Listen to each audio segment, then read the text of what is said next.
I think the difficult thing about generalizing about Africa is that many tend to believe Africa is homogeneous, and it isn't. You go to Ghana, there is a work ethic even about application, how diligently you work. You go to Nigeria, there are certain stereotypes, some of which are founded, others of which are not terribly founded. I have worked with Nigerians, and where ethics is concerned, where governance is concerned, a good number of the corporations that I've worked with would, in fact, even in terms of the King Code, will be found very, very wanting. You talk of conflict of interest to very, very sophisticated Nigerian business persons. They wonder what it is, in fact, you are talking about. Conflict of interest. I am about pragmatism. Does this work for me or does it not? They tend to be more utilitarian, more focused on value acquisition. And here I'm generalizing, essentially because the majority of those that I've dealt with, and even those that I've been with at school, in a context of South Africa, they would actually be found wanting. You go even across the Limpopo to Zimbabwe.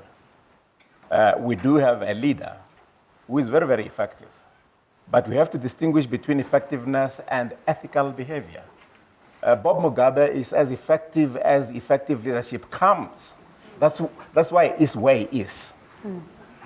Hitler was very, very effective in actually marshalling forces that actually almost decimated millions of people. Effective he was, but was he ethical? Ethics insists that over and above being effective, you also have to be able to distinguish between good and bad. You also have to be able to distinguish between right and wrong, and you must also do that which is beneficial for the greater good.